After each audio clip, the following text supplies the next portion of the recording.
Pero ok, dejamos eso allí, seguimos avanzando en nuestro flujo de trabajo y generalmente luego de hacer una inversión ABO, hacemos también una inversión de física de rocas y tal como se lo imaginan, en este segundo paso de inversión, donde vamos de propiedades elásticas a propiedades de roca, vamos a tener el mismo problema. Existen diferentes modelos de B-clay, porosidad y saturación de agua en este caso, que en realidad pueden resultar en las mismas propiedades elásticas. Entonces, nuestro problema de no unicidad se va haciendo cada vez de mayor orden.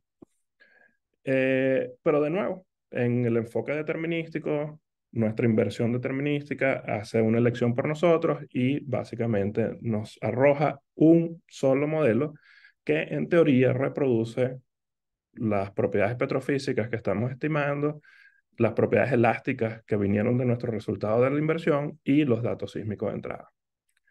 Entonces, la salida de este flujo de trabajo va a ser un solo modelo que, de acuerdo a una serie de funciones objetivos que están codificadas en cada uno de nuestros pasos de inversión, representan el modelo óptimo del subsuelo. Generalmente así es como nos referimos a ese modelo.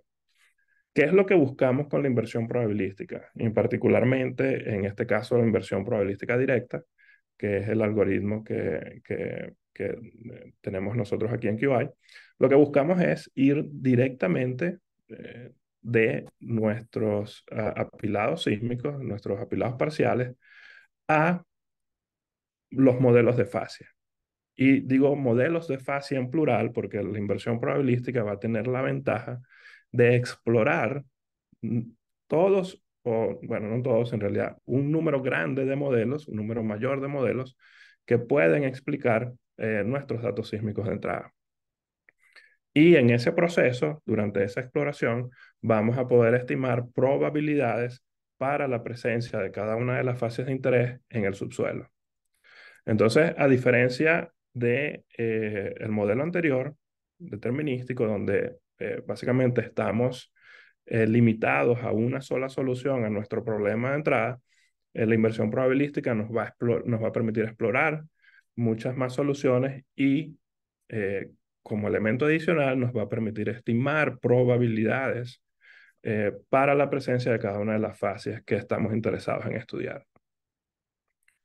Entonces, ¿cuál es el problema que estamos tratando de resolver aquí? Bueno, básicamente es una inversión bayesiana de la forma que se muestra en la pantalla, ¿no? En su forma más simplificada, si se quiere. Nosotros lo que queremos básicamente es obtener este término que está aquí a la izquierda, que es cuál es la probabilidad de que cierta secuencia de fases exista, dada eh, un conjunto de trazas sísmicas, de apilados sísmicos. ¿Ok? Esto es lo que nosotros queremos estimar, esas probabilidades para la presencia de las fases que esperamos conseguir en el subsuelo. Y eso, de acuerdo al teorema de Bayes, es directamente proporcional a la probabilidad de que este modelo de fases, ¿ok?, reproduzca los datos sísmicos de entrada multiplicado por un modelo de probabilidades inicial. Entonces, esta es de manera sencilla, de la manera más simple, el problema que estamos tratando de resolver. La manera como lo vamos a resolver es, bueno, vamos a construir un modelo inicial con todo el conocimiento que nosotros tenemos acerca de las fases de interés. ¿Okay? Digamos que nosotros queremos hacer un mapa de nuestras fases son lutitas, arenas con agua, arenas con hidrocarburos. Entonces nosotros vamos a estudiar, ok, cuáles son las propiedades elásticas, cuáles son los espesores de cada una de estas fases.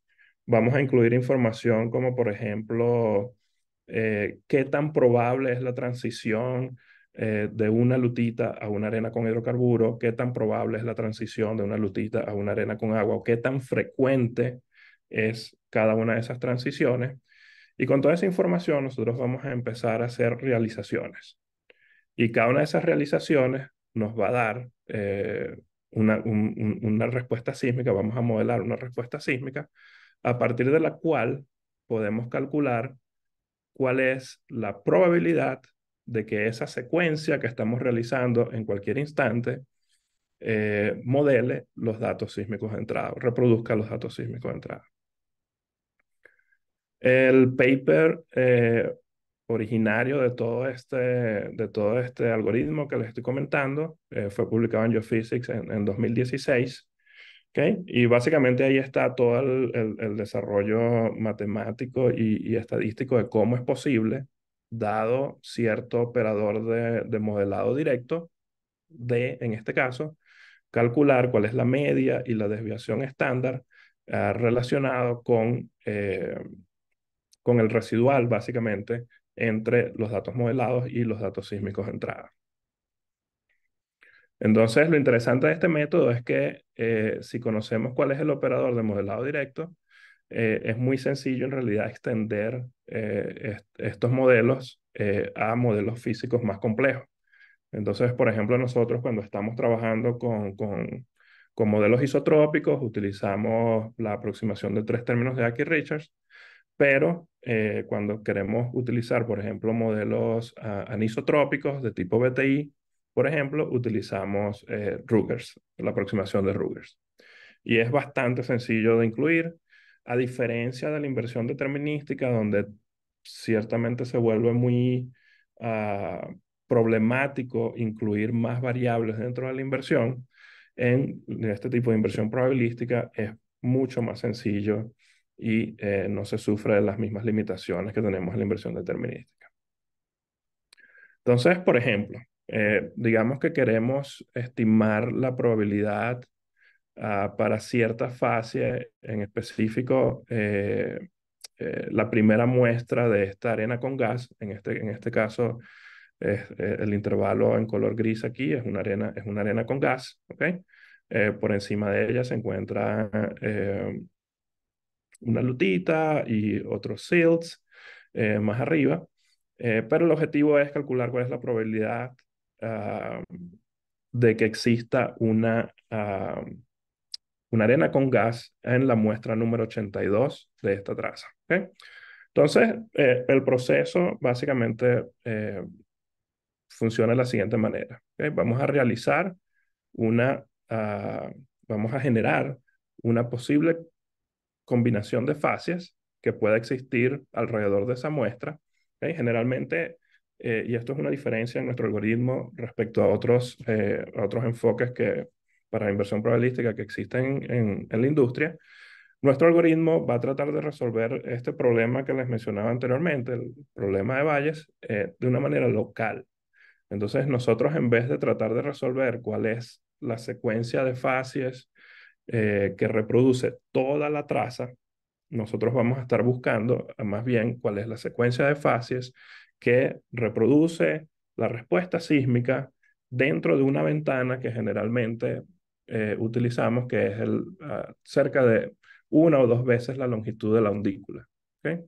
Eh, la razón por la que preferimos localizar el problema es porque nosotros sabemos que las combinaciones de fases, a medida que nos alejemos de una muestra en específico, las combinaciones de fase que se encuentran muy lejos de esa muestra, en realidad no van a tener ninguna influencia en la estimación de la probabilidad para esa muestra en específico. Entonces estamos localizando el problema, como les mencionaba, que en este caso a esta muestra, y fíjense que si generamos esta secuencia aquí con una arena con petróleo en la primera muestra, seguido por una arena con agua, etcétera, eh, la traza anaranjada, que en realidad representa el promedio de la respuesta sísmica para ese apilado por ángulo. El área sombreada viene a representar la desviación estándar eh, asociada a esta respuesta, a esta secuencia de fases. Fíjense que para esta secuencia de fases, pues nuestro modelo no se ajusta a la data de entrada. Los datos de entrada, que son las trazas en negro, eh, no coinciden con nuestro modelo de probabilidad para la sísmica, dada esta combinación de fases. Entonces, ok, ¿qué pasa? Vamos a empezar a probar. Vamos a probar miles y miles de combinaciones de fases hasta que consigamos una que se acerca a la traza. Y fíjense que estamos ahora en otra realización, pero fíjense que esta realización en realidad está incluyendo arenas con petróleo, son en la fascia roja. Pero nuestra ventana, la verdadera fascia, es arena con gas. Sin embargo, la traza promedio y su desviación estándar, de verdad que siguen bastante bien los datos reales. Si seguimos haciendo realizaciones, por supuesto, va a ser muy probable que consigamos que que alguna de todas esas realizaciones sea el conjunto de fases que en realidad existe en el subsuelo. Por supuesto, este es un caso sintético, y donde conocemos el, el, cuál es la fase que esperamos conseguir. Entonces sabemos cuando llegamos a esta solución, sabemos que hemos conseguido la secuencia de fases correcta. Ahora, el algoritmo tiene otros elementos que nos van a permitir básicamente darle un peso mayor a esta combinación que a esta combinación. Aunque estas dos combinaciones reproducen los datos de entrada con bastante similitud, vamos a utilizar información adicional, como por ejemplo los espesores, ¿ok? Para luego darle más o menor peso a una de estas dos realizaciones.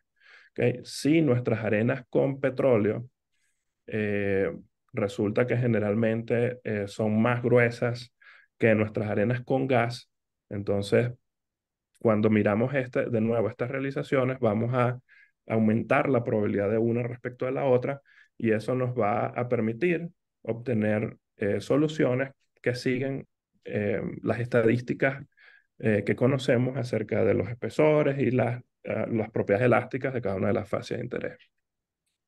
Entonces, voy a comenzar con los casos de estudios que tenían preparados. Em, el primer caso de estudio que les voy a mostrar en realidad fue realizado en Australia. El objetivo aquí es una lutita y teníamos disponible para este proyecto 8 apilados por ángulo de 5 a 40 grados de incidencia. Contábamos con registros elásticos y petrofísicos de 8 pozos y 4 horizontes que habían sido interpretados en esta área. Eh, ok, el reto en este set de datos es que básicamente la reflectividad del objetivo es muy baja. De hecho, nosotros sabíamos que nuestro objetivo se encontraba dentro de esta ventana y ustedes pueden observar tanto en este apilado de ángulo cercano como en el apilado de ángulo lejano que es difícil identificar allí un reflector continuo que nos diga, ok, este es el tope de nuestra lutita que queremos perforar. Entonces, bastante difícil de verdad afrontar este problema utilizando pues cualquier técnica tradicional de interpretación. Básicamente los intérpretes tendrían que poner mucho aquí de imaginación y por supuesto del conocimiento de la geología en el área para tratar de generar algo que tenga sentido. Entonces, lo que hicimos fue, bueno, correr nuestra inversión probabilística. En este caso les estoy mostrando datos en una localización de pozo. Este track que vemos aquí al principio son los registros petrofísicos. Luego tenemos las facies interpretadas en ese pozo, las facies observadas. Y luego tenemos el modelo de probabilidades iniciales. Y fíjense que el modelo de probabilidades iniciales es bien suavizado. El modelo de probabilidades iniciales es bien general, no tiene mucho detalle. Y la idea es que una vez que nosotros ponemos nuestros datos a través de la inversión nos va a dar el detalle, nos va a decir básicamente eh, cuáles son las probabilidades de que cada una de las fases que hemos interpretado exista en el subsuelo. Entonces, esto es aquí a la derecha, simplemente una vista en sección de cuál era nuestra probabilidad inicial para la lutita F. ¿Ok? El objetivo era esta lutita F. Y esta es la probabilidad inicial para esa lutita. Em, de nuevo, simplemente le estamos indicando al algoritmo que es dentro de esta ventana, esperamos nosotros conseguir esa formación. Y luego de correr la inversión, obtenemos el detalle. ¿Ok? Obtenemos ahora en amarillo las zonas donde se espera con mayor probabilidad la presencia de esa lutita F. Entonces, fíjense que vamos de esto, donde de verdad era bastante difícil saber dónde, qué reflector, qué serie de reflectores o qué pares de reflectores podían enmarcar nuestra lutita, a esto, donde ahora podemos obtener con mucha más claridad, podemos ver con mucha más claridad dónde se encuentra nuestra formación de interés. Fíjense que en el modelo inicial, la probabilidad de esa lutita en realidad tenía cerca de 20%, 25% de probabilidad. Pero luego de correr la inversión, la probabilidad final para la presencia de esa lutita dentro de este intervalo es mucho más alta. Básicamente, la sísmica nos está diciendo, hey, en este rango de profundidades es muy probable que tengamos esa lutita.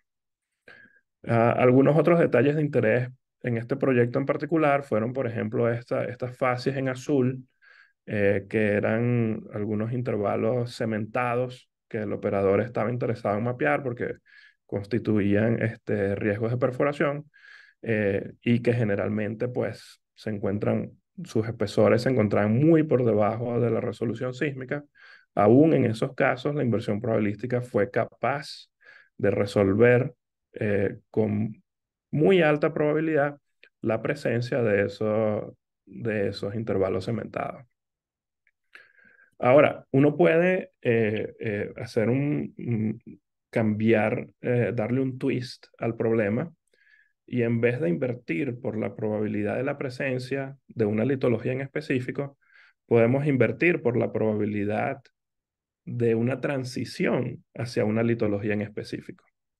Entonces, en este caso, los valores amarillos eh, no representan la probabilidad de lutita, representan la probabilidad de una transición hacia o desde una lutita. ¿Ok? Y entonces, en este caso, lo que estamos viendo es ahora básicamente una clara definición de cuál sería el tope y la base de nuestra lutita de interés. Y lo más importante es que para cada uno de estos puntos, en realidad tenemos un valor de probabilidad. Entonces, si estamos hablando de identificación de topes formacionales, no solamente nosotros le podemos dar ahora a los geólogos, a los ingenieros, cuál es el estimado de nuestra a profundidad para cierto tope, sino que también le podemos añadir a ese tope una probabilidad de qué tan seguros estamos nosotros de que es el tope de esa formación en realidad existe a esa profundidad. Por supuesto, esto puede tener muchas implicaciones para el diseño de pozos, para el ranking de prospectos, y muchos otros efectos dentro de lo que es la cadena de exploración y producción. Eh, Precisamente en ese mismo sentido, otra manera de ver los datos o de interpretar los datos de inversión probabilística, de nuevo, gracias a que nuestro resultado ahora de la inversión son probabilidades, es que ahora podemos generar modelos P10, P50 y P90 a partir de nuestra inversión ABO. Y de nuevo, podemos agarrar estos modelos, pasarlos a los geomodeladores, a los ingenieros de yacimiento, y empezar incluso a evaluar, hacer simulaciones eh, eh, más orientadas y de repente más soportadas por lo que vemos en los datos sísmicos. O sea, ahora nos trasladamos de Australia, nos vamos a trasladar ahora a Canadá. Ahora vamos a ver datos del sur de Alberta. El objetivo aquí son arenas con espesores variables y distintos tipos de fluidos.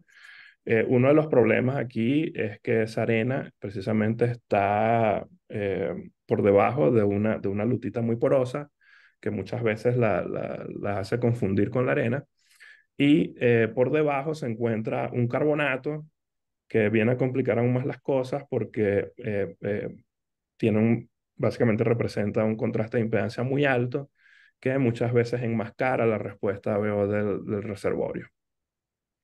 Y incluso el operador en esta área quería mapear también un objetivo secundario por encima de esa lutita porosa.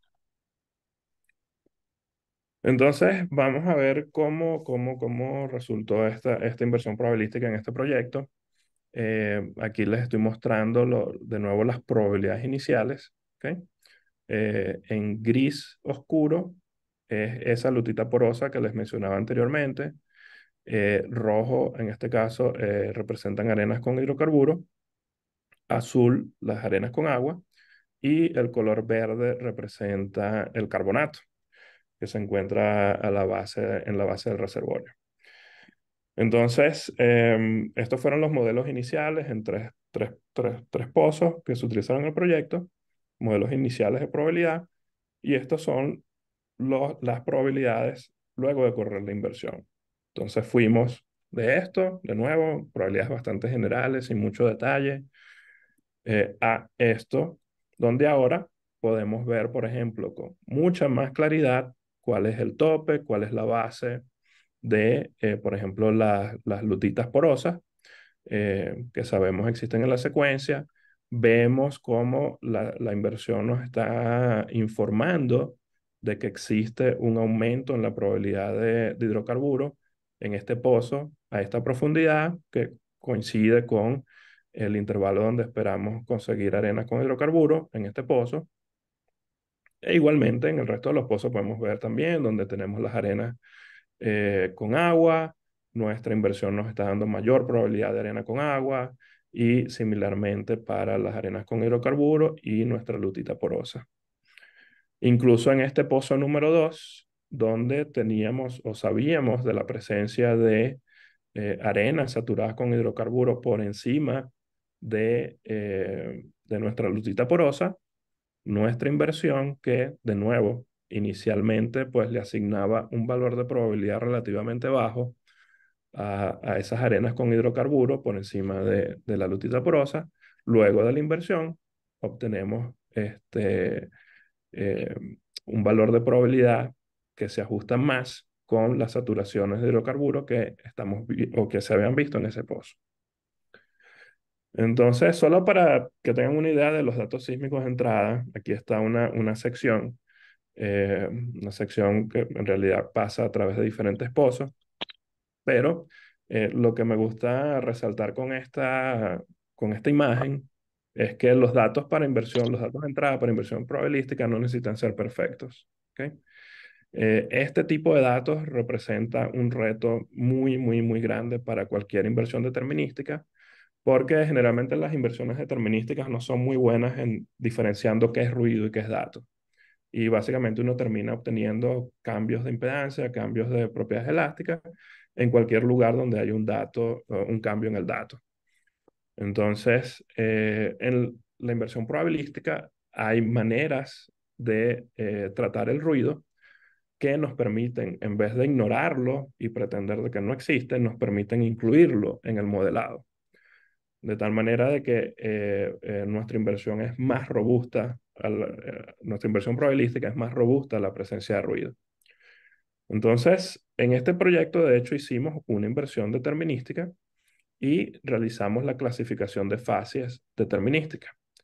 Entonces, de nuevo, el verde son los carbonatos, el azul las arenas con agua y el rojo las arenas con hidrocarburo y el gris oscuro la lutita porosa.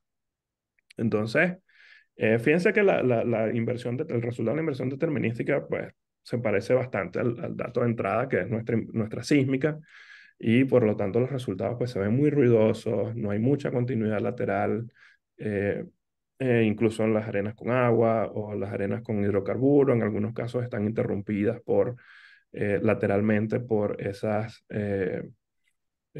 lutitas porosas, en lugares donde sabemos que incluso no hay fallas, entonces no había cómo explicar que teníamos arenas de hidrocarburos al lado de una lutita porosa.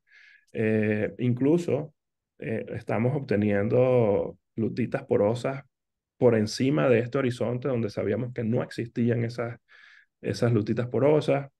En fin, generalmente esto sería lo que uno tendría que utilizar si solo pudiera contar con una inversión determinística, pero cuando corrimos la inversión probabilística y entonces incluimos toda la información geológica que teníamos de antemano, podemos obtener una sección que luce como esto.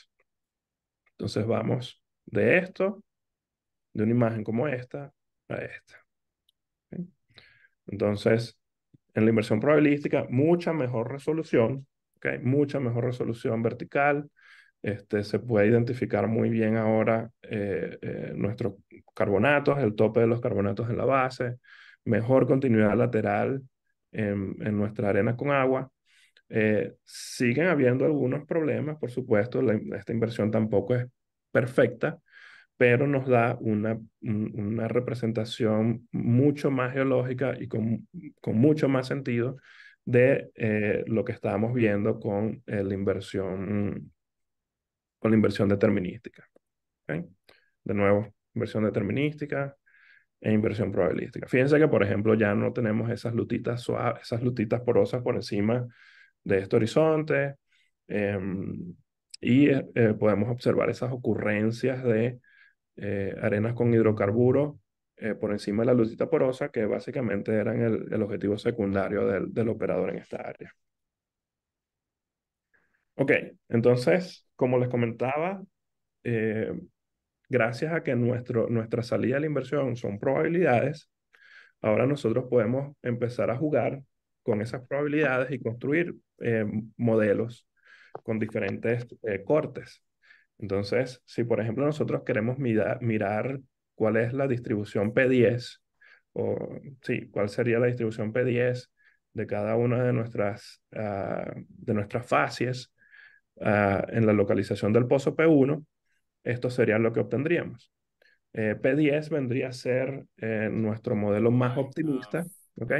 Fíjense que el modelo P10, Fantastic. Yourself? fíjense que el modelo Trying to P10 make.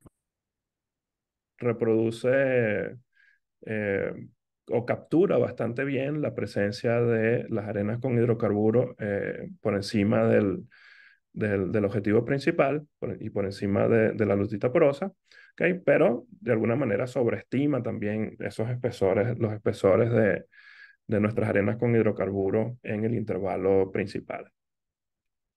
P50, el modelo P50, que en realidad vendría siendo lo más comparable a nuestra inversión determinística. Fíjense que también captura con una probabilidad bastante alta nuestra arena con hidrocarburos, pero, por ejemplo, le da muy poca probabilidad a la presencia de arenas con hidrocarburos por encima de la lutita porosa. Y nuestro modelo P90, que viene a ser el modelo más pesimista, fíjense que ahora producimos o generamos mucho menos predicción de arena con hidrocarburos, eh, e incluso el espesor de nuestra lutita porosa es menor del que veíamos en los modelos anteriores. Em, Toda esta información es información que, de nuevo, podemos utilizar para generar modelos 3D que pueden ir a alimentar un simulador y de esa manera poder realizar simulaciones y hacer evaluaciones económicas basados en distintos tipos de escenarios, yendo desde un escenario eh, optimista, como nuestro modelo P10, hasta el escenario más pesimista, que sería nuestro modelo P90. Y en este caso les estoy mostrando cuatro mapas. Lo que estamos viendo en este caso es la probabilidad de arena con hidrocarburos para cada uno de los cortes de probabilidad comparado con la estimación que hicimos utilizando la inversión determinística. Fíjense que, como les decía, en realidad el modelo de P50 es bastante similar al resultado que obtuvimos con la inversión determinística. Pero la inversión probabilística lo que nos está permitiendo ahora es incluir estos otros dos escenarios, ¿ok? Uno más optimista, uno menos optimista, que podemos utilizar de nuevo para hacer simulaciones y hacer evaluaciones económicas y determinar el ranking de prospectos, etcétera. El último caso de estudio que les quiero compartir en realidad viene del Mar del Norte. Ahora nos vamos de nuevo a Europa. Y el objetivo aquí es una serie de arenas, ¿ok?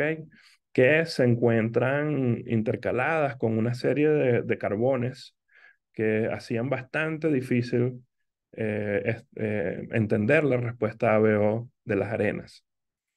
Entonces, ¿por qué son problemáticos los carbones? Bueno, generalmente en el template estándar de impedancia acústica y BPBS, nosotros sabemos que nuestras arenas con gas se localizarían en este cuadrante con bajos valores de impedancia acústica, bajos valores de BPBS. Los carbones, por el contrario, se van a encontrar en el otro extremo en la escala de BPBS, es decir, altos valores de BPBS, pero baja impedancia acústica. Y el problema es que cuando estamos trabajando en el mundo determinístico y dadas las limitaciones de resolución de nuestros datos sísmicos, si tuviéramos un carbón directamente eh, sobre una arena con gas, va a ser muy difícil obtener un contraste de impedancia tan fuerte que permita ir directamente del carbón a la arena con gas. Por el contrario, generalmente lo que obtenemos es eh, un resultado de impedancia acústica y BPBS que de repente nos permite identificar el carbón, eh, un resultado de AI de impedancia acústica y BPBS que también nos puede eh, dar nuestra o representar la respuesta de nuestra arena con gas, pero generalmente conseguimos una transición entre la muestra con carbón y la muestra con gas en la que nuestra clasificación determinística nos va a dar probabilidades o nos va a dar presencia de cualquiera de las otras dos fases que se encuentren en el camino entre el carbón, entre la muestra de carbón y la muestra de arena con gas. Entonces, en resumen, es bastante difícil en una inversión determinística tener un contraste tan fuerte de valores de BPBS para representar una muestra de carbón directamente sobre una muestra de arena con gas. Y esto es donde la inversión probabilística nos va a venir a ayudar. Por ejemplo, en este caso, de nuevo les estoy mostrando resultados de una inversión determinística a través de diferentes pozos. Eh, los pequeños intervalos en negro en el pozo representan los carbones que fueron identificados en los registros, ¿ok? Verde representa en este caso las arenas con hidrocarburos y amarillo las arenas con agua. Entonces, fíjense que en algunos casos, por ejemplo, en este pozo, la inversión sí capturó la presencia de ese carbón. Fíjense que en este carbón, alrededor, por encima y por debajo de ese carbón, tenemos una predicción de arenas con hidrocarburos que en realidad en este pozo no existen. De nuevo, el problema de la transición desde ya hacia un carbón directamente es bastante difícil en, en, en, en una inversión determinística, pero cuando vamos a la inversión probabilística, tenemos un resultado como este. Entonces, inversión determinística, inversión probabilística, determinística, probabilística, y entonces ahora, de nuevo, mucha mejor resolución vertical, ¿ok? Ahora podemos estimar o podemos detectar la mayoría de los carbones. Se entiende mucho mejor en esta sección cuál es la continuidad lateral de esos carbones, cuáles son las variaciones en espesor, que en este resultado pues era bastante difícil. en este nuevo resultado, de nuevo, la imagen es mucho más clara y mucho más fácil de interpretar. Entonces, en este caso, de hecho, para este proyecto se habían realizado ya dos corridas anteriores de inversión determinística, y lo más reciente fue la corrida de inversión probabilística. Entonces pudimos incluso ver algunas estadísticas y, por ejemplo, si miramos la precisión de la predicción de los carbones, la inversión probabilística aumentó sustancialmente o mostró un aumento sustancial en el éxito en la predicción de esos carbones, mucho más del doble de lo que habíamos visto inicialmente, de la precisión que habíamos tenido inicialmente. Igualmente, cuando miramos, por ejemplo, la sobrepredicción del net to gross, lo que observamos es que la inversión probabilística produjo menos sobrepredicciones del net to gross comparado con las corridas que habíamos hecho antes utilizando inversión determinística. Entonces, bueno, en realidad eso es todo lo que les quería mostrar, solo para afianzar algunas de las ideas y concluir la presentación.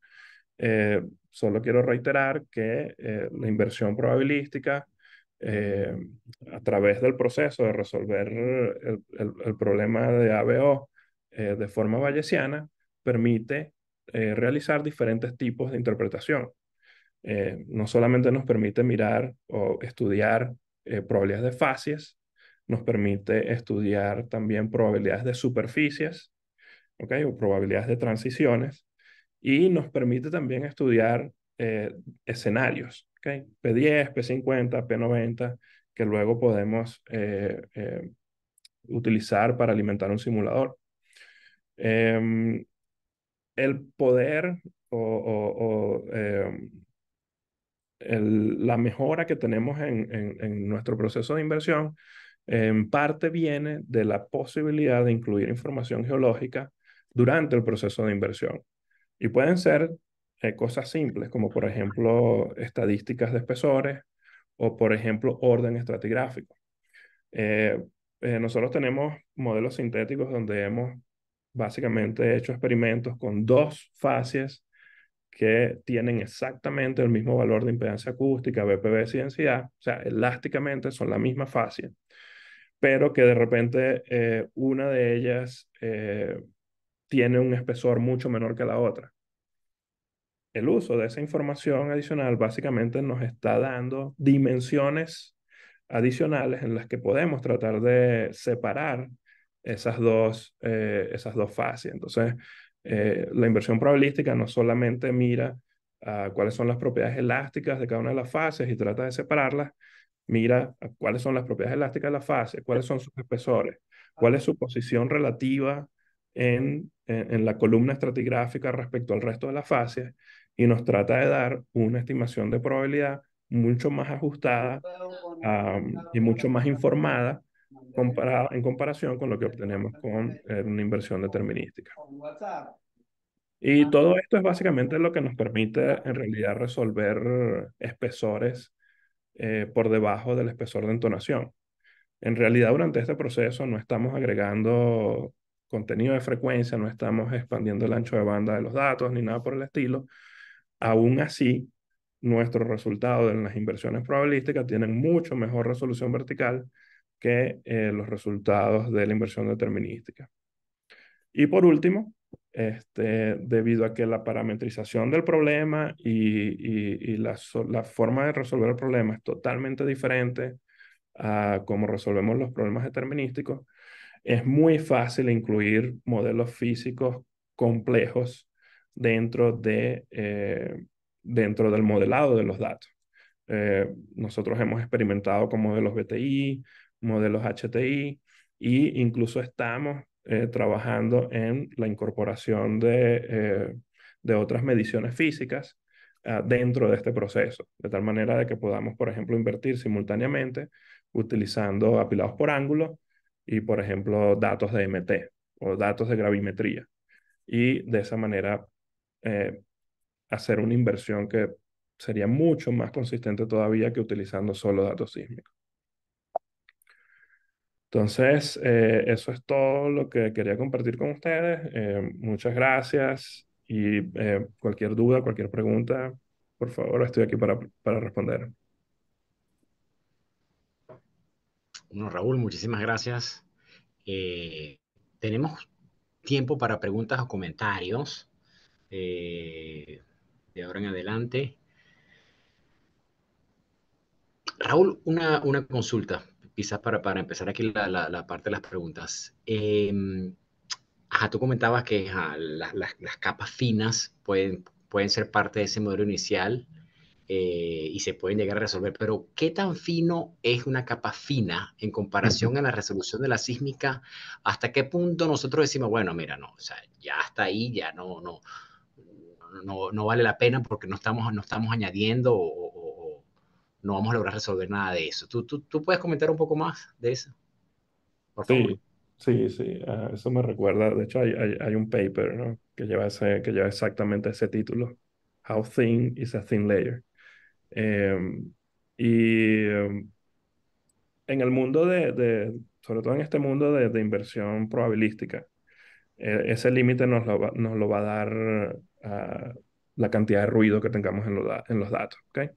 En el mundo determinístico, sabemos que hay mediciones como lambda cuarto, o sea, el espesor de entonación y el espesor de detección y otros límites que utilizamos para a veces entender qué tan fino puede ser una capa y cuál va a ser el poder de resolución de nuestra sísmica y cuál va a ser el poder de detección de la sísmica, ¿no? Y tenemos ecuaciones para eso porque son modelos determinísticos. En el caso probabilístico es más difícil de responder porque no tenemos, en realidad no existe una ecuación analítica para estimar qué tan fina, qué tanto detalle en realidad vamos a poder obtener con la inversión probabilística. Lo que sí hemos observado es que la cantidad de ruido en un dato, en el dato, controla en la inversión probabilística qué tan fino vamos a poder ir. Entonces, a medida que incrementa la relación señal-ruido, nosotros lo que hemos visto es que se vuelve muy difícil detectar esas capas finas. Y más o menos el motivo detrás de eso es, en cierto modo, bastante intuitivo. Si tú te imaginas unas capas muy delgadas y de repente en un medio donde los contrastes de impedancia no son muy altos, entonces las variaciones o el nivel de ruido que tengamos en los datos probablemente va a ser mucho mayor, las amplitudes del ruido van a ser mucho mayor que las mismas amplitudes que pueda estar generando la presencia de una fascia muy fina. Entonces, en ese caso, pues la inversión, vamos a decir que le da igual o nos va a dar igual probabilidad de que sea ruido a de que sea cualquier otra cosa. Entonces, en esos casos donde la relación señal-ruido es muy, muy, muy baja, nuestra inversión probabilística pues no tiene esperanzas y no importa qué tan fino o qué tan grueso sea una capa, pues no la va a poder resolver. Bien. Y otra consulta más. No comentaste sobre el uso de sísmica multicomponente, pero me imagino que también entra dentro de la data del input para hacer este tipo de inversión sísmica, ¿correcto? Sí, sí, no la mencioné, pero en efecto es muy fácil de incluir. No hemos hecho todavía un proyecto de ese estilo, pero sería muy fácil incluir información de onda convertida o sísmica multicomponente en el proceso. Porque, de nuevo, siempre y cuando sepamos cómo modelar esa traza, ¿ok? Digamos que vamos a tener un operador para el modelado de nuestra componente vertical y un operador para el modelado de la respuesta ABO de onda convertida. eh, Nosotros fácilmente pudiéramos utilizar esos dos para modelar ambos sets de datos simultáneamente y tratar de conseguir cuál sería la combinación de fases que reproduce de mejor manera esos dos. inputs a la misma vez. Ok, bien. Raúl, aquí hay una pregunta que hay varios comentarios. Te envía muchas felicitaciones. Muy buena tu presentación. Déjame ver si logro entender una pregunta aquí. Estaban haciendo una pregunta sobre que si, ¿cómo hacen para estimar el nivel de ruido? Dice, muchas gracias por compartir. ¿Cómo hacen la estimación del nivel de ruido? En QA tendrán experiencia de inversión probabilística con datos sísmicos de onda compartida, lo que acabas de hablar ahorita. Sí. Sí, bueno, sí, la respuesta a la segunda pregunta ya la discutimos. No hemos corrido ningún proyecto todavía, pero en realidad no hay nada en el software que nos impida correr este tipo de inversión con datos de onda convertida. La estimación de la relación señal-ruido la hacemos de diferentes maneras. Tenemos métodos basados simplemente en coherencia lateral. Te puedes imaginar si un evento tenemos una sección sísmica y hay un evento que es lateralmente bastante continuo. Entonces, le damos a ese evento o a las amplitudes relacionadas con ese evento un valor alto de relación señal-ruido. Si el evento se interrumpe en algún lugar y vuelve a aparecer más adelante, entonces vamos a decir que en esa sección donde perdimos la coherencia, nuestra relación señal-ruido es más pobre. Eh, ese sería uno de los métodos más populares, simplemente basado en estimaciones de coherencia. Eh, Podemos hacer estimaciones también basadas en la energía de la traza y esto tiene más que ver con básicamente mapear cómo varía la desviación estándar de las amplitudes que vemos a lo largo de la traza. Si la desviación estándar de las amplitudes es muy grande, por ejemplo, en una ventana, significa eh, que no hay un evento en específico dentro de esa ventana, sino que probablemente lo que hay es ruido, porque de nuevo la desviación estándar del ruido probablemente es más grande que la desviación estándar de nuestros eventos primarios.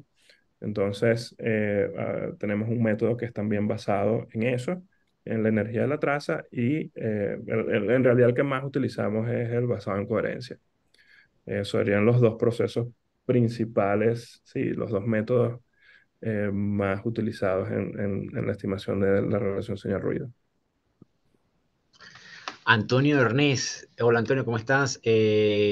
Una pregunta que hace él, te agradece por la excelente presentación y él comenta cuáles son las diferencias que tiene este tipo de inversión comparado con otros algoritmos utilizados en la industria.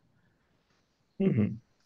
Sí, yo diría que una de las diferencias principales con muchos algoritmos en la industria es la localización del problema. ¿Ok?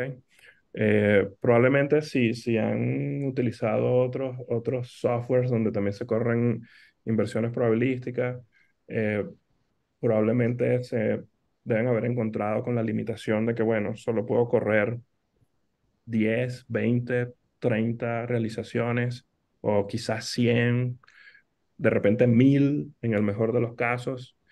Eh, pero nosotros, debido a que resolvemos el problema de manera local, ¿ok? En ventanas cerca de la longitud de una traza sísmica, nuestro algoritmo tiene la capacidad de realizar millones de realizaciones. Básicamente lo que hace costoso estos métodos de inversión probabilística es generar precisamente todas esas realizaciones. Y si estamos tratando de modelar toda la traza sísmica en un paso, pues nuestro problema se vuelve computacionalmente muy costoso, porque estás tratando de incluir todas las muestras, no sé, 600, 500, 1000 muestras, dependiendo cuál es la ventana, que estás utilizando en la inversión para resolver el problema. Mientras que en nuestro algoritmo, nosotros simplemente vamos a resolver el problema por pedacitos. Y entonces vamos a estar mirando solo 20, 30, 40 muestras y eso nos permite generar un número mucho más grande de realizaciones que también nos van a permitir garantizar un poco más la convergencia. Y ese es otro problema dentro del tema de este tema de inversión probabilística es eh, cuántas realizaciones es suficiente. Eh, en los algoritmos donde estamos utilizando métodos globales, se vuelve muy costoso hacer un número grande de realizaciones, por lo tanto es difícil saber si en realidad estamos convergiendo a una solución. En nuestro caso, no tenemos ese problema porque al tratar de resolver el problema de manera local, se vuelve computacionalmente muy barato calcular un número grande de realizaciones y por lo tanto garantizar la convergencia. Otra diferencia, por ejemplo, con algunos algoritmos en la industria que generalmente utilizan en vez de, que utilizan, por ejemplo, tendencias en profundidad, ¿ok? Que básicamente se basan en la desviación de las propiedades elásticas a partir de un modelo de background que cambia con profundidad. Nosotros no tenemos ese enfoque, no utilizamos, no necesitamos esas tendencias en profundidad.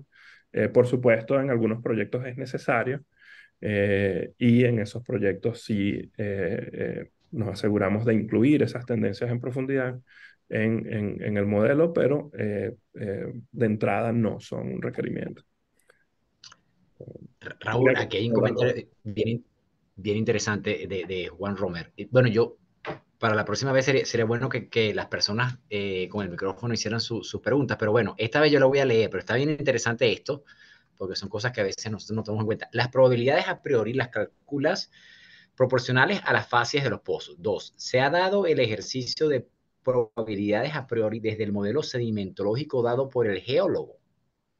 Esa es una pregunta. Y después, bueno, después la segunda parte dice, ¿qué tan sensible es el algoritmo a diferentes probabilidades a priori? ¿Solo Bayes o tienes otros métodos de inversión como redes neuronales, por ejemplo, disponibles? Hay varios comentarios y preguntas ahí. Sí, no, chévere. Muchísimas gracias, Juan, por las preguntas. Muy interesante. Ok, vamos a comenzar por la primera. Eh, sí, las probabilidades iniciales, el punto de partida básicamente vienen a ser las proporciones de la presencia de cada fase dentro de la ventana de interés. Entonces, si tenemos una fase que aparece 50% de las veces dentro de la ventana de interés, esa fase le damos una probabilidad inicial de 50%. Ahora, ese es el punto de partida. Eso es en realidad donde comenzamos, pero generalmente no es donde nos quedamos porque nosotros sabemos que los pozos generalmente están perforados en localizaciones con características específicas. Básicamente, nosotros estamos perforando pozos con el objetivo de buscar hidrocarburos. Entonces, generalmente nuestros pozos van a tener un sesgo hacia arenas con hidrocarburos y de cierto espesor. Entonces, eso hace que tengamos que ajustar nuestros modelos de probabilidades iniciales porque ellos pueden estar sobre representando una fase en específico. Entonces, siempre empezamos con las proporciones que tenemos en el pozo y luego allí empezamos a modificar esas probabilidades eh, para ajustarnos un poco más a la realidad. Por ejemplo, específicamente sobre arenas, por ejemplo, si estamos pensando en arenas de hidrocarburos y arenas con agua, nosotros al final casi siempre terminamos dándole igual probabilidad a las arenas con hidrocarburos que las arenas con agua, eh, aunque nuestros pozos probablemente hayan estado perforados preferencialmente en arenas espesas con hidrocarburos. Solo para ponerte un ejemplo. Eh, Hay bastante interpretación detrás de la construcción de esos modelos de probabilidades iniciales, no es solo los números que salen o las estadísticas que salen del análisis de los registros de pozos. Probabilidades desde el modelo sedimentológico. em, Nosotros hacemos estimaciones de probabilidades de transición utilizando las fases interpretadas por los geólogos. Entonces, en ese caso, el input tiene más que ver con eso que es una matriz que nosotros utilizamos en el algoritmo, es una matriz de transición que nos informa cuál es la probabilidad de que una fase X se encuentra subyacente o puede transicionar a una fase Y. Eso es una matriz que nosotros eh, definimos en el proceso. Y para la construcción de esa matriz, sí hemos utilizado modelos sedimentológicos que nos permiten conocer qué transiciones, de acuerdo al modelo, son las más probables. Un ejemplo no relacionado con transiciones sedimentológicas, pero específicamente con fluidos. Nosotros sabemos pues que en yacimientos convencionales, por supuesto pueden haber excepciones, pero en yacimientos convencionales nosotros vamos a conseguir arenas con gas por encima de las arenas con hidrocarburos, por encima de las arenas con agua. ¿Ok? Simplemente ordenamiento gravitacional. Yo nunca debería tener una arena con agua directamente en contacto con una arena con hidrocarburo en la base. Entonces, ese tipo de transiciones que físicamente no son posibles, se pueden codificar dentro de esta matriz de transición. Y básicamente a esa transición le vamos a dar cero probabilidad, porque sabemos que físicamente no es posible, a menos de que exista una lutita en el medio, por ejemplo. Entonces ahí nuestra matriz, por supuesto, empieza a tomar otra forma, pero de esa manera que te explico la transición en diferentes tipos de fluidos, utilizamos también transiciones entre diferentes estratos. El algoritmo es poco sensible al modelo de probabilidad a priori, al modelo de probabilidad inicial. Nosotros hemos hecho pruebas donde incluso corremos la inversión y le damos igual probabilidad a todas las fases. ¿Ok? Sería el caso más extremo. Le damos igual probabilidad inicial a todas las fases y simplemente dejamos que la inversión nos diga cuáles son las fases más probables. Em, por supuesto, es un experimento un poco extremo. Eh, Generalmente nosotros tenemos información de antemano sobre la fases y lo más lógico sería utilizarla, pero hemos hecho esos experimentos y en algunos casos hemos conseguido que en realidad la diferencia no es muy significativa. Entonces, por ese motivo nosotros tratamos de ser bien, bien generales en los modelos iniciales de probabilidad y no incluimos mucho detalle y si es posible le asignamos igual probabilidad a las fases que de repente consideremos que es necesario asignarle igual probabilidad. Y la última pregunta, que era solo valles, sí, por ahora solo tenemos valles en la inversión, no tenemos nada disponible en la línea de redes neuronales. Gabriel, antes de que se Bueno, vaya se nos acabó el... y cierres la discusión, Yo quería, sabía como que siempre, claro, quería, Pepe, no podemos irnos sin algún comentario tuyo. claro, y menos cuando está hablando Raúl. Eh, Mira, me perdí tres cuartas partes de la charla. Realmente el problema de luz aquí es grande en la isla, pero llegué a ver la lámina de conclusión. Y a mí sigo y me preocupa, y son muchos años en esto, cuando se plantea resolver capas below tuning thickness, resolver capas delgadas, y se Ujú, utiliza la palabra resolver y se utiliza la palabra sísmica. ¿Ok? ujú, No sé si ya estás captando un poquito mi idea. sí. La resolución que se plantea, según mis conceptos, viene del manejo de la información de pozo y de las estadísticas y la extrapolación. El dato sísmico es el mismo con sus problemas de resolución. Tu Ujú, inversión sísmica va a comparar cualquier cosa con lo único que puede comparar, que es el dato sísmico. Ahora, dentro de la no unicidad de los problemas, hay muchos modelos de diferentes capitas que probablemente ajusten con la respuesta sísmica porque esta es no única y tiene todos los problemas que conocemos. Entonces, a mí lo que me preocupa y lo planteo y lo he hecho, lo hice en la charla que di hace un tiempito atrás, es que tenemos que tener cuidado. Esto entra dentro de la parte que yo llamo sobreventa. El proceso es correcto, el uso de geomagia es correcto, ¿ok? Cuando hablo de geomagia es todo lo que tiene que ver con geoestadística, geoprobabilidades, etcétera, ¿no? Pero me preocupa que se utilice el término sísmico, inversión sísmica, para meter esos detalles que no están en el dato, vienen de las otras manipulaciones, de la otra información. Déjame Sí. hacerte una pregunta más completa, Raúl. Me gustaría que comentaras este criterio mío. Déjame hacerte otra pregunta más concreta. Ujú. ¿Cómo entra tuning en el Mm, proceso? sí. ¿Ok? Porque la gente habla de resolver y hacer mapas de facies y las facies van a estar asociadas a algo que viene de las amplitudes, que al principio son los datos que tenemos, son amplitudes de reflexión. Ujú. Mal que salió el ABO y entendemos que el incidencia normal es una sola cosa, es un algo dentro del todo. Entonces, ¿cómo manejan el tuning, que es un factor fundamental, sobre todo cuando estimas, por ejemplo, propiedades de roca más allá de facies, de amplitudes y estás metiendo propiedades como porosidades interesantísimas que vienen de un efecto de tuning y no es realmente geológico? ¿Puedes Sí. comentar un poquito en todo eso?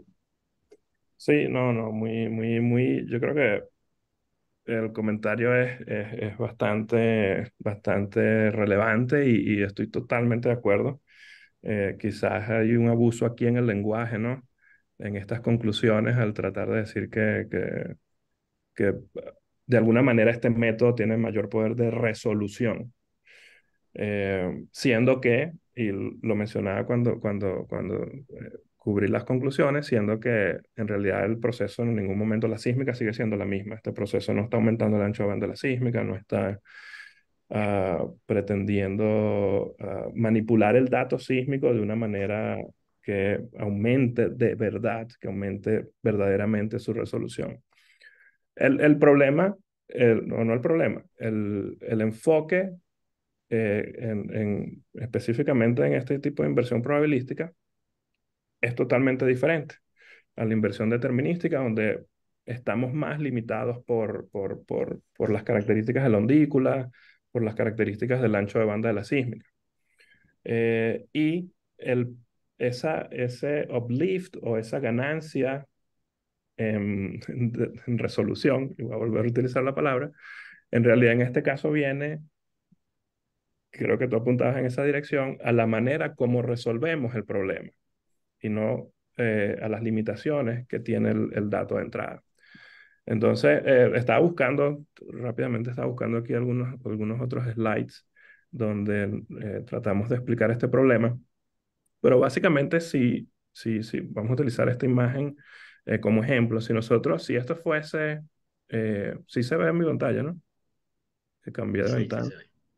Ok, si esto fuese nuestro modelo real, ok, con esta distribución de fascias en un pozo, y nosotros estuviéramos confinados a nuestro muestreo sísmico de 4 milisegundos para poder representar esta distribución de fascias, nosotros probablemente terminaríamos con una solución que se vería como esto, ¿ok? Una muestra prediciendo esta lutita y luego estas dos muestras prediciendo carbón y luego otras lutitas. Total que al final, este conjunto de tres carbones, lo más probable es que en nuestra sísmica se representen como un carbón con un espesor mayor. ¿Ok? Y entonces aquí ya estamos viendo muchas veces lo que sabemos que ocurre generalmente en la sísmica, es que la respuesta de un paquete de capas muy finas cuando tratamos de resolver este problema de manera determinística, terminamos con un paquete de lo que sea el promedio de esas propiedades elásticas. Eh, si se quiere, con básicamente una respuesta efectiva dentro de ese intervalo. Ahora, En la inversión probabilística, nosotros en realidad podemos plantear el problema en un intervalo de muestreo mucho más fino, ¿ok? Y nuestra inversión probabilística, debido a que ella simplemente se basa en un número grande, en hacer un número grande de realizaciones y modelar trazas con diferentes combinaciones, con diferentes secuencias de fase, al darle la posibilidad de utilizar un muestreo mucho más detallado, nos permite poder modelar, ¿ok?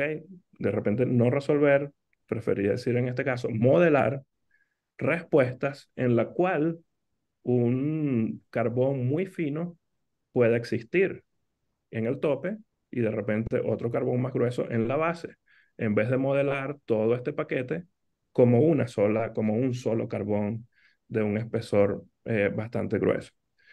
Entonces, yo creo que aquí es donde viene la diferencia, es en cómo se resuelve el problema y cómo la inversión probabilística, el algoritmo de inversión probabilística, tiene esa posibilidad de manejar los datos, de darnos una solución en un intervalo de muestreo que puede ser más fino que el intervalo de muestreo original de los datos sísmicos. Y debido a que la inversión probabilística lo que nos va a hacer es construir realizaciones a este intervalo de muestreo, pues nos va a permitir modelar espesores mucho más pequeños de los que pudiéramos modelar con el resultado de la inversión determinística.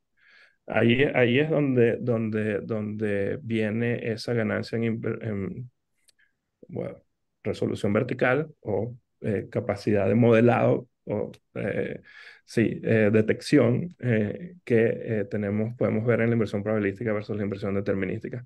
Yo creo que es difícil hablar de tuning, de nuevo, creo que es difícil hablar de tuning porque eh, no hay un modelo analítico en realidad para que nos diga hasta qué espesor podemos resolver el problema de manera probabilística. Raúl, permíteme entrar un poquito y no quiero alargar mucho porque siempre esto puede ser tan grande como quiera. Ese upsampling que tú tienes a mano derecha Ujú. viene de el ground truth del pozo. No, bueno, ese upsampling es un upsampling de la sísmica que generalmente hacemos. Cómo hace un upsampling de esta en el medio a la derecha? Si no tiene un No, modelo que te diga lo que tienes que hacer. El no, sampling de la sísmica no ve ese detalle. no, Ok. correcto, correcto. Entonces, la única manera de hacer el upsampling es con información a priori tipo pozo o algún modelo que no viene de la sísmica. Yo lo que quiero que se entienda, y por eso mi crítica hace 40 años, cuando se trata de hablar de esto, es que la palabra sísmica dentro del proceso no debe explotarse. La sísmica, si tú ves tu modelo del medio, probablemente lo que hay es un pico, un valle con un quiebrecito más y después otro pico, por ejemplo, desde el punto de vista de respuesta sísmica. ¿Sí? ¿Me sigue? No puedo Sí, sí. dibujar, no, a veces se puede dibujar, ah, sí puedo, ¿ok? No sé, se me ocurre, ¿sí? Ujú. Acuérdate que esto a lo mejor tiene ciertos valores y como esto le está dando el mismo valor, vamos a asumir que esa propiedad elástica se parece aquí al carbón, etcétera, ¿ok? Entonces, no hay manera de que esta respuesta esté viendo este detallito. Sí, ojo, lo puede estar detectando en algún cambiecito, pero Ujú. a lo que voy es que cualquier proceso de inversión va a comparar con esto si usas la parte sísmica. Ujú. Correcto. Y ustedes usan esa parte, me imagino, para Claro, mostrar claro. que el error entre la sísmica y el modelo está bien bueno, etcétera. ¿Sí? Eso es correcto. Ujú. Correcto, sí. Entonces, el punto que yo quisiera aclararle al público, que yo creo que nada nuevo, es que estos detalles vienen de la probabilidad, del manejo estadístico, del manejo de datos de otro tipo. Y la sísmica simplemente dice si ese modelo que me estás dando es un modelo probable, porque Ujú. amarra con esa respuesta sísmica. Pero tú mismo lo acabas de decir, puedes tener 1000 modelos probables por la no unicidad del método sísmico. Claro, Entonces, queda la próxima discusión en algún momento sí. es, Profe, si me permite, rapidito para redondear, estoy totalmente de acuerdo. Y es donde entra el papel aquí en este proceso de la información geológica, que básicamente lo que usted está diciendo. En realidad, el resto de la ganancia que vamos a tener en la capacidad de detectar estos intervalos muy, muy pequeños, en realidad va a venir es de la información geológica adicional, de la información de pozo adicional que incluyamos en el proceso. Por ejemplo, si miramos viendo este ground truth, nosotros podemos tener una idea de cuál es el espesor máximo de los carbones que esperamos conseguir. Entonces, en nuestro proceso de modelado, de repente seguimos modelando esta respuesta del medio, pero nosotros sabemos que nuestros carbones no tienen este espesor tan grande que estamos obteniendo en el modelo del medio. Entonces, ¿qué pasa? El algoritmo de inversión dice, ok, en realidad pone este límite. modelo tiene una probabilidad muy baja de ocurrir, porque lo más probable es que los espesores de los carbones en realidad estén dentro de este rango. Claro. Entonces, lo que hacemos es utilizar ese upsampling para darle al algoritmo la posibilidad de construir modelos con los espesores adecuados para cada una de las fases que queremos estudiar. Pero sí, la ganancia definitivamente no viene de la sísmica, viene es del resto de información estadística, del resto de la estadística que estamos incluyendo en el proceso. Perfecto. Último punto. Y el problema con este tipo de modelo es hasta dónde se expande este carboncito lateralmente. Ujú. La sísmica no lo ve, entonces entra en juego, me imagino, tu proceso geoestadístico, tu extrapolación lateral de ese tipo de propiedades dentro del modelo, me imagino, y Sí, entonces ahí es donde hay un problema. Los pozos están ahí, pero cuando te vas del pozo es donde vienen los problemas.